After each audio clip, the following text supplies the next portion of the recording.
धर्मेंद्र प्रधान ने जो इस्तीफ़ा दिया है उसमें उनके तरफ से क्या कहा गया उस लेटर में, वो आपके सामने है लेटर। उन्होंने लिखा, मेरे युवा साथियों, मैं पिछले 4 दशकों से अधिक समय से छात्र, शिक्षक और शिक्षा सुधार के लिए समर्पित रहा हूँ। मेरा सदैव ये विश्वास रहा है कि एक सशक्त, समावेशी और दूरदर्शी शिक्षा व्यवस्था ही सशक्त राष्ट्र की आधारशिला होती है। मैं देश के युवाओं की आकांक्षाओं, भावनाओं और उनकी न्यायोचित अपेक्षाओं का गहरा सम्मान करता हूँ। भारत की युवा पीढ़ी के सपनों को साकार करना हमारे सभी राजनीतिक एवं सामाजिक जीवन का नैतिक संकल्प रहा है। आदरणीय प्रधानमंत्री जी के दूरदर्शी नेतृत्व में राष्ट्र सेवा करने का जो अवसर मुझे प्राप्त हुआ, उसके लिए मैं प्रधानमंत्री जी का आभार प्रकट करता हूँ। किंतु 3 मई 2026 को हुई नीट यूजी की परीक्षा में सामने आई अनियमितता पाई गई। भारत सरकार ने इसको तुरंत संज्ञान में लेते हुए जांच सीबीआई को सौंपी और परीक्षा को रद्द किया एवं पुनः परीक्षा की तिथि घोषित की गई। इसके साथ ही अगले वर्ष से इस परीक्षा को सीबीटी यानी कंप्यूटर बेस्ड टेस्ट मोड में करने का निर्णय लिया गया। इस दौरान हमारी प्रमुख प्राथमिकताएं ये रहीं कि 20 लाख से अधिक छात्रों की परीक्षा सुचारू रूप से आयोजित की जाए। इसके लिए होल ऑफ गवर्नमेंट अप्रोच के तहत काम किया गया। इसमें भारत सरकार के साथ राज्य सरकार, विशेषकर जिला प्रशासन की महत्वपूर्ण भूमिका रही।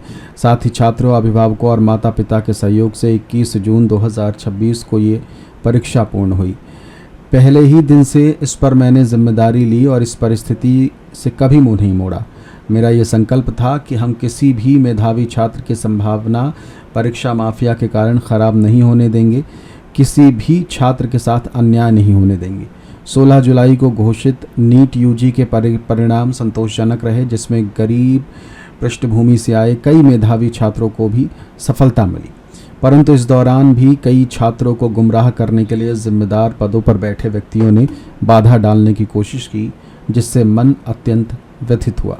मैं सदैव हमारे प्रजातंत्र की शक्ति में अटूट विश्वास रखने वाला रहा हूं तथा युवाओं की आकांक्षाओं, सपनों और अपेक्षाओं का गहरा सम्मान करता आया हूं। वो केवल भारत का भविष्य ही नहीं बल्कि एक नए और विकसित भारत के वाहक, निर्माता और भविष्य के शिल्पकार भी हैं। पिछले 10 दिनों का घटनाक्रम देखकर मेरा मन दुखी है। ये मेरे लिए व्यक्तिगत प्रतिष्ठा का विषय नहीं, भारत की युवा शक्ति ही इस देश की असली ताकत है। देश की युवा शक्ति को भ्रम के कुचक्र में फंसने नहीं देंगी, यही मेरा संकल्प है। जंतर मंतर पर और देश में जो स्थिति बनी है, इस स्थिति का राष्ट्र विरोधी ताकतें लाभ ना उठाएं। देश की एकता बनी रहे, भारत के एक भी विद्यार्थी का भविष्य कानूनी पेचीदगियों में ना उलझे। हमारे बच्चे अपना समय पढ़ाई में लगाएं, करियर बनाने पर फोकस करें। इसी बात पर विचार करते हुए मैंने अपना त्याग पत्र माननीय प्रधानमंत्री जी को भेज दिया। मैं आदरणीय प्रधानमंत्री जी के मार्गदर्शन, विश्वास और निरंतर सहयोग के लिए हार्दिक कृतज्ञता व्यक्त करता हूं। साथ ही मंत्रिपरिषद में अपने सभी सम्मानित सहयोगियों, मंत्रालय के अधिकारियों एवं कर्मचारियों तथा उन सभी व्यक्तियों का भी आभार व्यक्त करता हूं, जिनके साथ मुझे कार्य करने का सौभाग्य प्राप्त हुआ। राष्ट्र सेवा मेरे जीवन का सर्वोच्च प्राथमिकता रही है।